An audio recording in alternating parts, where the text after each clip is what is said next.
Hey to the most amazing nurses. It is Dr. V here with Morning Infusion with Dr. V podcast, where we are intentional about teaching nurses how to work from anywhere around the world, making money and owning your own time, building profitable nurse coaching and consulting businesses. You will hear from amazing guests that have grown their companies and want to share insight into how you can do the same to change the face of healthcare as we know it. If you want to grow your businesses and leverage your knowledge as a nurse to grow wildly successful businesses at the top, instead of working your way to the top, head on over and join our Millionaire Nurse CEO group on Facebook, where you can ask questions and get updates on our live and virtual events to help you grow your businesses.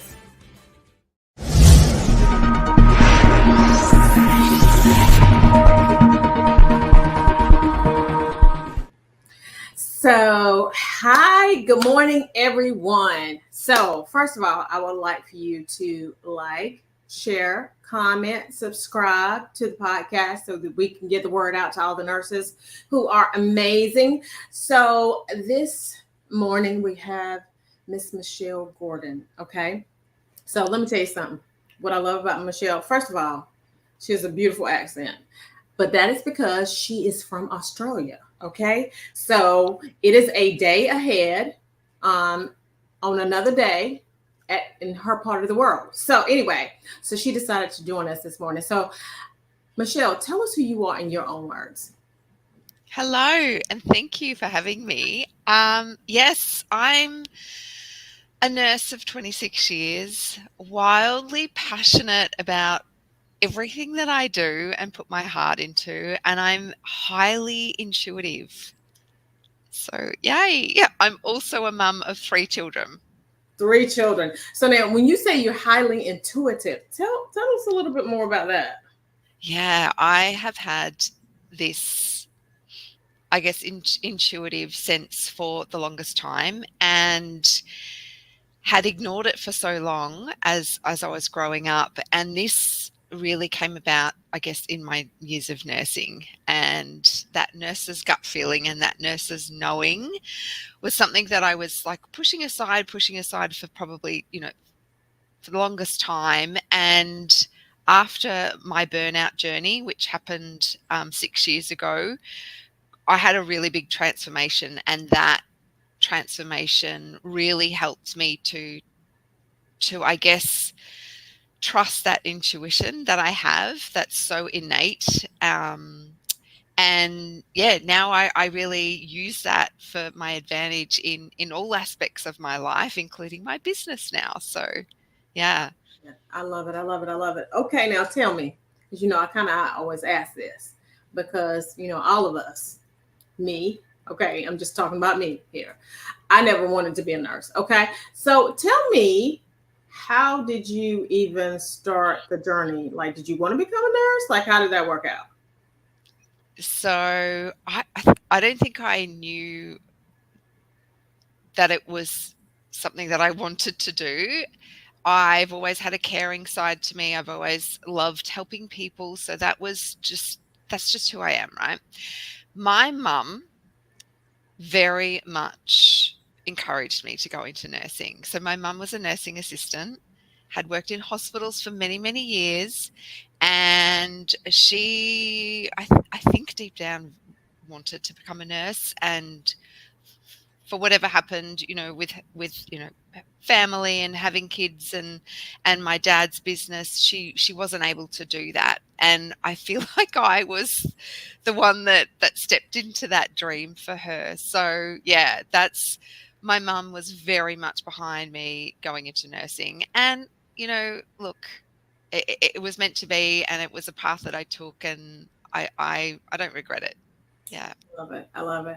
Now, I think that we talked when we were talking before, because my mom was a nursing assistant as well, and she wanted me to go into nursing. She was like, well, you can become a nurse. And I was like, Okay, fine. Because she couldn't send me to the big college. Like I wanted to go to NC State. I wanted to be an engineer, and I had learned all things engineering. And then she wanted me to go into nursing. And whenever you go into nursing, you get fire hosed with information, right? And so I was fire hosed with all this information. I was like, and like I had no life experiences up until that point.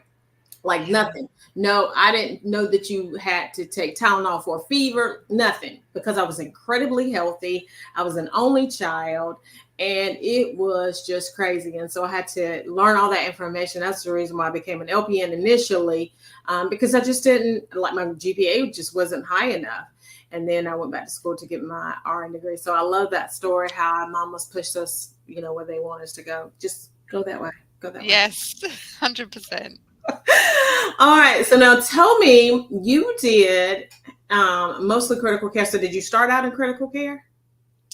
I actually, by my very first year out of nursing school, I started in medical surgical, and the hospital 6 months in became an aged care facility. So I was devastated because I had obviously my practical here in Australia was in some quite amazing departments. Cardiothoracics was one.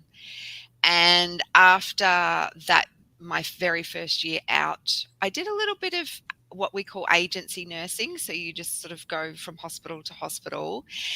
And I landed my next role as a nurse, or my next job as a nurse, in a cardiothoracic department in a really big tertiary hospital here in Australia. And it just, like, we saw patients coming back from day one post bypass, surgery, and everyone had chest strains, and it was great. Like lots of people going into rapid AF, and there was just always something happening. So and that listen, AF does not mean AF as it does in America. Okay, it's AF. Okay, all right, that's not the same thing. I forget the language, the difference here. Yeah, AFib.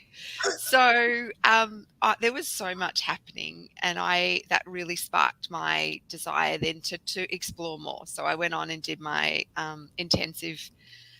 Oh, I guess it was called an intensive cardiac nursing degree, but essentially critical care. Yeah. So you got into critical care, and how did you like that? It was scary. It pushed me into a whole world of discomfort. It was a real push for me to do that. Critical care, yeah, different environment. There was a lot, for the hospital that I worked in, there was a lot of people really trying to climb the ladder and make their way to the top and look after the sickest patients and take on all of the shifts. And I didn't have the self-belief and self-confidence back then. However, I did it. And I managed to sort of find my own path, and was essentially then became one of the team leaders in the coronary care department that I found myself working in, where I stayed for about 13 years. And I said I would never work in an emergency department because I couldn't stand the chaos. However, I did 9 years in an emergency department in the end. So, yeah. So I want to talk about that, because people think that critical care nursing and ER nursing is the same because we all take care of critical patients. But let me tell you something. Y'all, the ICU nurses, y'all are a little different, okay? Because y'all like everything nice, neat, put together, okay? And us in the ER, listen, we are okay with the chaos. And so it takes a different mentality. And so I'm really glad that you said that. So let's go back to the critical care. And you said that you had some trepidation when, as it relates to going there. What in your mindset gave you the okay that I'm gonna be all right, and you went down there? Or did you just go down there and just do it anyway? Yeah, I just went down there and did it anyway. That's a big part of how I do things and how I've always been successful. Everything that I set out to do, I do it. And even though it's felt like such an upper limit, it felt like so big for me to put myself into such an environment. I just went in and did it anyway. And then that was the same as the emergency department. I just did it anyway. And then all of a sudden it just becomes Normal. normal. Yeah. That's right. That's right. And I always say, and it's like whenever you start on a new journey, it's like going to the valley of that new journey, right? Like you're on the top of the hill where you're at, and then you go to the valley. And that's the reason why a lot of people they struggle with entrepreneurship is because they're on the top of the hill and they're comfortable on top of that hill, and success looks great, but success really is not what it's designed to be, really. If you look at how success is sometimes. Now, success for some people is, being at the bedside and all those things, right? That's for a lot of people. However, for some people, we're like, we're going to jump off this hill, we're going to get in this valley, and we're going to work ourselves up to this point of entrepreneurship. So I love that. So now tell me a little bit about once you were in the emergency department, you talked about getting burnt out, right? And so walk us through some of the things that happened once, like, did you have the acknowledgement that you were burned out, or how did it come about? So a big part of burnout, the start of burnout is just pushing through and needing to work harder. And that's the very first stage of burnout is if I just do more, then I'll be okay. So I'll just do more and I'll just push harder. I didn't know that at the time, and that's very much who I am. I'm a high achiever. I go and set out to do, and I finish what I set out to do. So I was on that cycle for months, and I was like, I'll just do more. I'll just do more. I'll just keep going. And behind that was some financial things happening with mine and my husband, and we've had a new family with young children. And I just thought, well, I'll just fix things because I'm a nurse, I can do more shifts and I can do more. And so that became the start of the burnout. And then what I noticed after that was all of the things that I used to enjoy and all of the things that I used to value were no longer a part of my life. They went aside. So things like my health, things like my friends and family,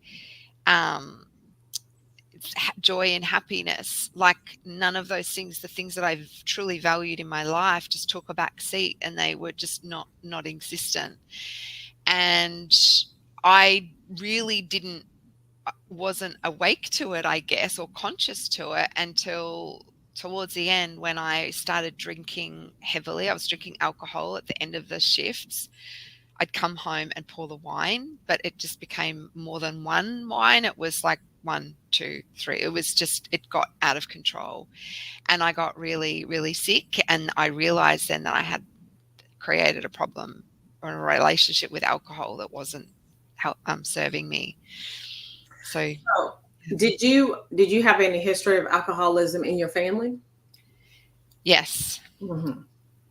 And so tell me a little bit about once you started to drink, you got sick. And so what did that look like? Yeah, mentally, I had become very dark. So I found myself in a really, really dark place, just dreading waking up in the morning because I knew that it was just going to be the same cycle, that I would go to work, I would be in a crazy department. By that stage, I had worked my way up in the emergency room, and I was triaging, and I was in resus a lot of the times. And that's most of my days were spent in the resus room. And, that's one of the craziest places in the ER. So it was just Groundhog Day. And so I could tell that my mental health I was in a dark place. But not only that, then I started getting physical symptoms. So I started getting gastritis, and I started getting all sorts of just really unwell. Like I would get the flu, and I was just getting sicker and sicker and sicker. And one morning I actually woke up on the floor in my lounge room after blacking out from drinking so much alcohol. And that was the one of the turning points that went, I'm not doing this anymore. This is not okay. One of the things that I learned during the time that I have been in nursing is that whenever you have the tendency to be addicted to alcohol, because if I drink too much alcohol, I feel it. Like I'm like, we can't drink another thing, okay? And then the next day I probably feel it a little bit more. But but what happens is sometimes whenever you have that addictive piece, it's like there's no limit, like it doesn't exist, right? For those who are addicted to or can have the tendency to be addicted to, they don't have that. It's a specific gene. I don't know what it is, but however, they don't have it. And so, because like it was this young kid, and he was on Oprah, and I remember him saying, "I started drinking," and he said, he was like, just start drinking when he was 15, and he said, and I instantly loved it. He said, and it just kept, he said, I kept drinking and I kept drinking and I kept seeking it and I kept seeking it. And that was, and when I found out about this, I was like, well, okay, well, then that makes sense, right? Because initially I didn't understand it, because I was like, don't they get to the point where they feel like I do, like I want to throw up, right? And, but it's not that. So tell me, what was the turning point where you said, I've got to turn this around? Yeah, so that was one moment when I woke up on the floor. And the next moment was me sitting on the couch. I'd just come home from another crazy shift at work. I went to the fridge, poured the wine, sat down, like just numb. And my little girl, who was 2 at the time, um, came and stood in front of me, and I was a million miles away, because it was like as soon as I came home, that was my escape. And she came up and stood in front of me like this tiny little human, and reached out with her hands and put her hands on my face and just looked at me and said, Mummy, where are you? And that was like, oh, I get goosebumps now. Yeah. Mhm. That was the moment when I went, like, jolted back to reality and said, Michelle, enough is enough. Like, we need to do something now. Gotcha. And so, how did you recover from it? Yeah. So hadn't really disclosed all of the information to my workplace. Like, they knew I was struggling, and of course, like, I was in denial that I had a problem. But I tried counseling. At that point, I was trying counseling through my workplace, and we get free sort of counseling services here for, if you work in healthcare in Australia. And I was using that, but nothing was moving the dial. Like, I wasn't making any changes. I was simply talking about the stress that I was in. And I had done 12 sessions over however many weeks, 12 weeks or a little bit longer. And I said, this is just ridiculous. There's got to be another way. Why am I not making any behavioral change here? And I've worked with a life coach after that, and very closely one-to-one, who really helps me integrate some behavioral change and replacing alcohol with other things to help me essentially escape or dissolve that stress that I was trying to. And then that was the moment. So I got myself into a really great place. I was healthy. I wasn't drinking. And then I just went into this huge, like, journey of what is fueling my burnout? Like, what is that drives the burnout here? And I really started to pull apart and discovered that I was a people pleaser, Mm. that I was a perfectionist and a high achiever. Mm, And yeah, and I had very low self-worth. wow. Yeah. And then I went on this big journey to go, whoa, okay, these four things I need to really look at here, because if I don't if I don't heal those wounds or those, those deep beliefs, I'll keep repeating the same patterns. I love, love, love everything that you just said because, first of all, um, what you said about the alcohol and how she helped you to replace it. Like whenever you're having an addiction to food, people think that just need to have a deficit of the food. Well, you don't really need to have a deficit of the food. You need to replace it with things that are healthier for you. And when you do that, then that helps you to move more into that healthier space, because if you have that deficit, you're going to eventually go back to that food. So I love how she had you to replace the alcohol with something else, but also, how you said that, you were a people pleaser and that you had low self-worth, right? Yeah. And, I say this all the time, other people's opinion of me ain't none of my business. Listen, when I got that, like it transformed everything. And I was like, I'm going to be good. I'm going to be as good as I am. And I'm going to have the people who are close to me, who understand who I am, who are my close friends. They can yank my chain, okay, and say, you acting ratchet over there. Stop it. All right. But the rest of the people, no, no, no, you cannot, because your opinion of me is none of my business. You think what you want to think. I know that I'm thebomb.com. And so I don't really care about what you think about me, right? And so those are the things that really, really helped me move forward. And so I love what you said, because it's an internal thing, right? And Mm. people pleasing is an external thing. And that perfectionism is an external thing, right? We're thinking about, what do they think about us? And I was just telling, because there's a podcast, and I just want to warn everybody, there's a misspelled word on one of the podcasts, and she was telling me that it was a misspelled word on it, and she didn't mean any harm by it, but what she said was, it's misspelled. She said, and I just wanted to let you know just in case you care, right? And I said, I don't. And so way back when, I had this lady who said to me, now we put out loads of content. I mean, when I say loads of content, all the time, right? So because of all the content we put out, we're gonna get a misspelled word every now and then. It's what's gonna happen, okay? And so she was like, there's this misspelled word on this. And so she's inboxed me. I said, thank you. Okay. So then at that time I was working corporate. So I went back into the hospital, and I was, we were in this little huddle, and she was like, did you get my message about that misspelled word? And I said, I did. And she said, did you change it? I said, no. She said, well, it lends to your credibility. I said, I have a doctorate in nursing practice.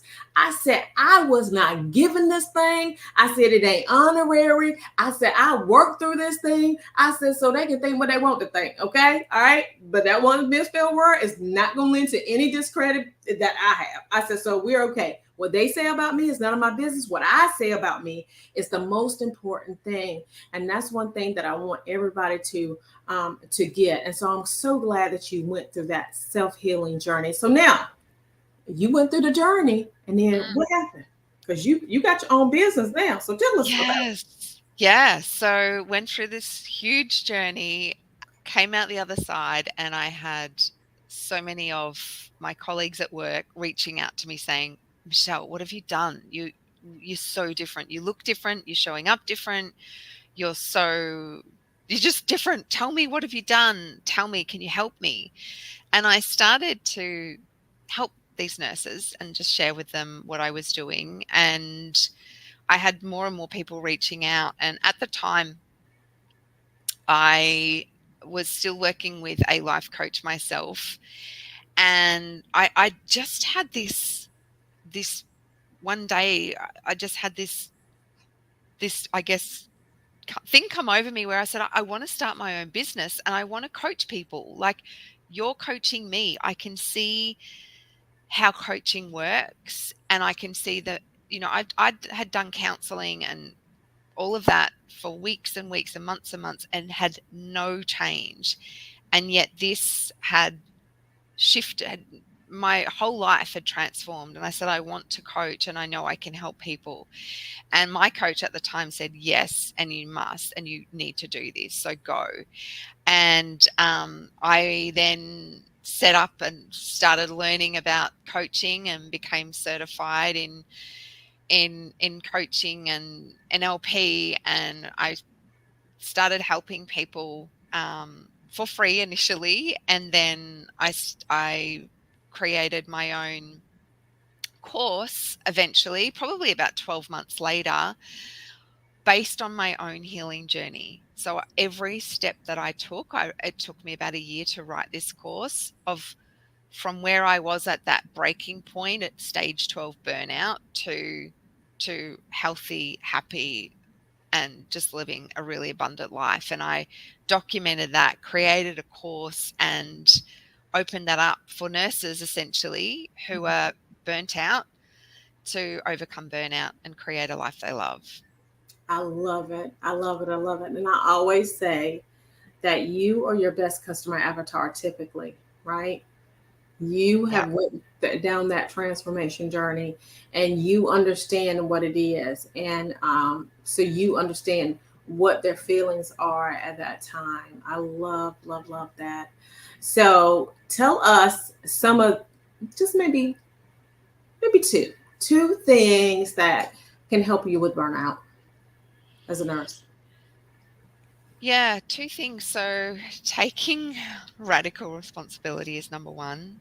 And I think so many so many nurses that I see are in victim mode and blaming everything on the system and the healthcare system. And I get it. Like it's the system's broken. It's in here in Australia as well.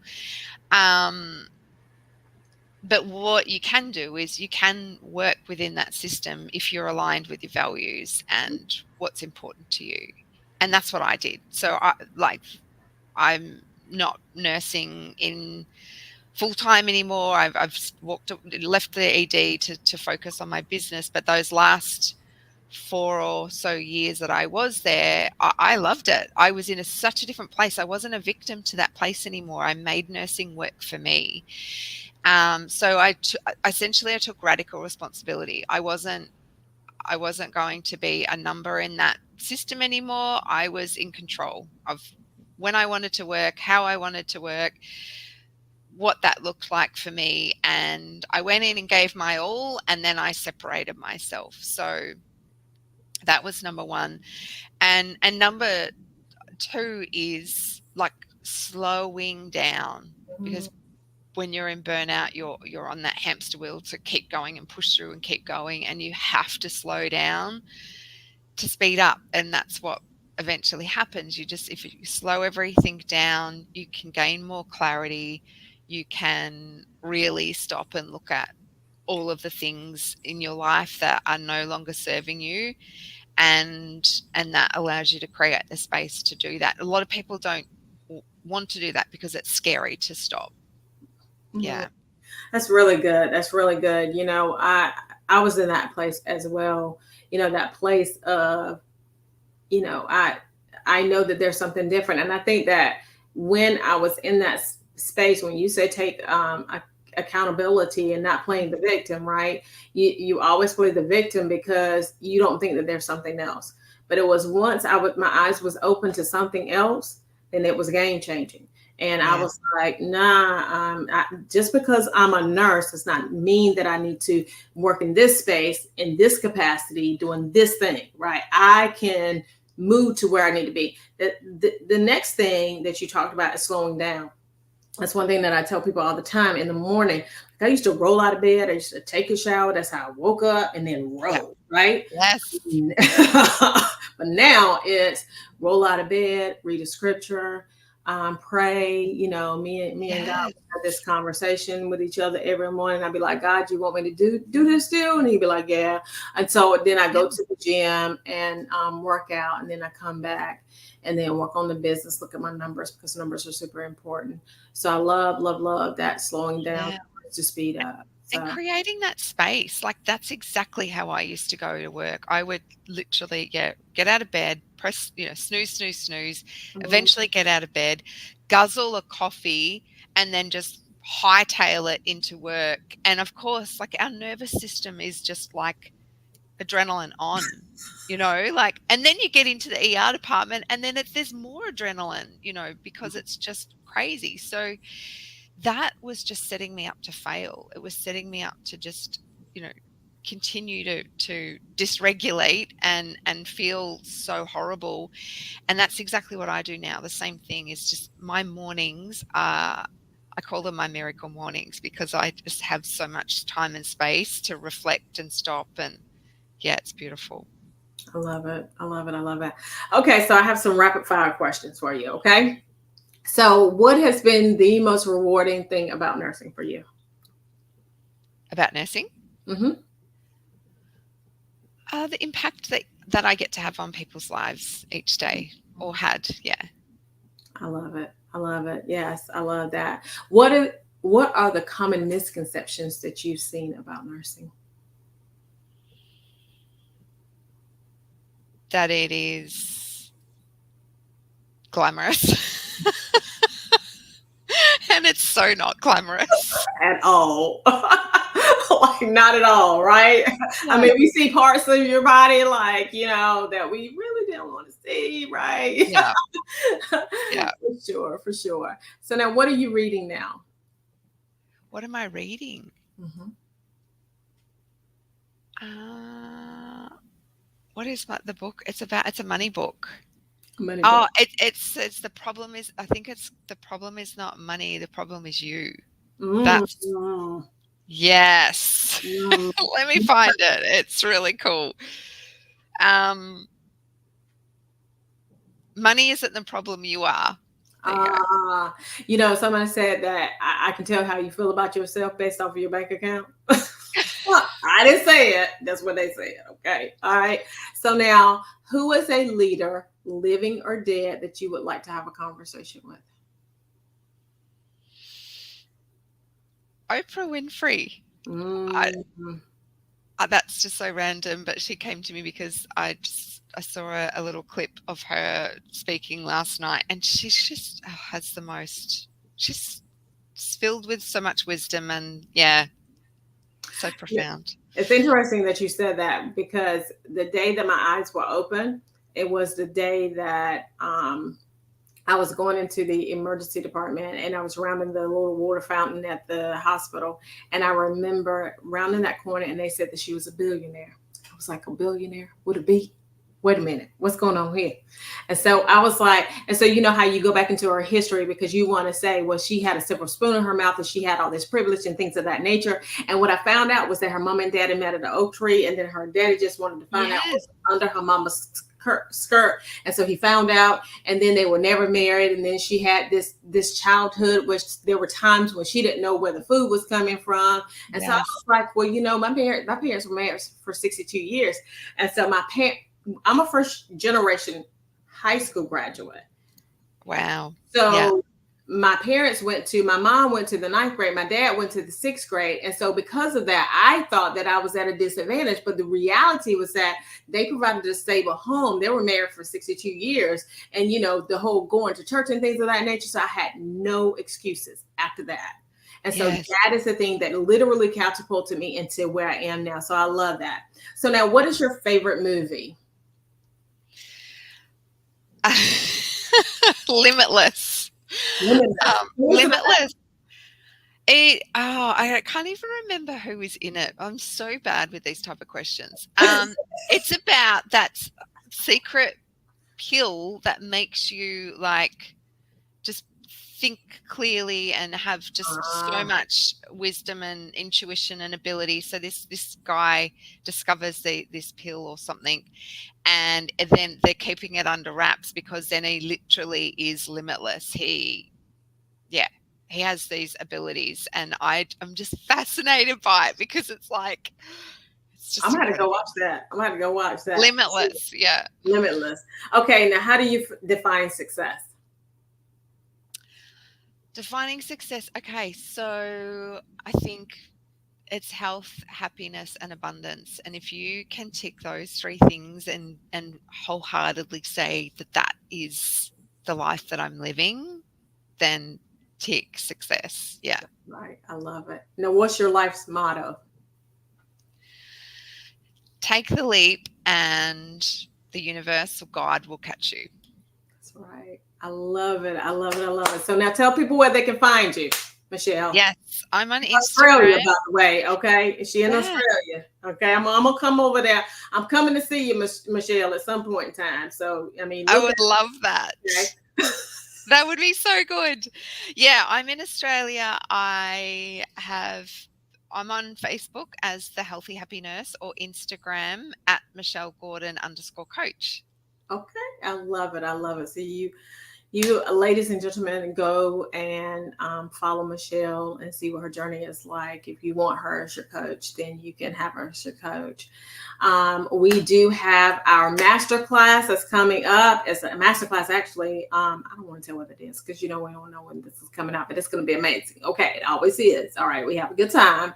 We have good fun. So go to vpnursing.com and sign up for the next master class. It's going to be good. So again, like, share, comment, and subscribe to the channel so that we can get this out to the masses because nurses are amazing. You guys have a phenomenal rest of your day.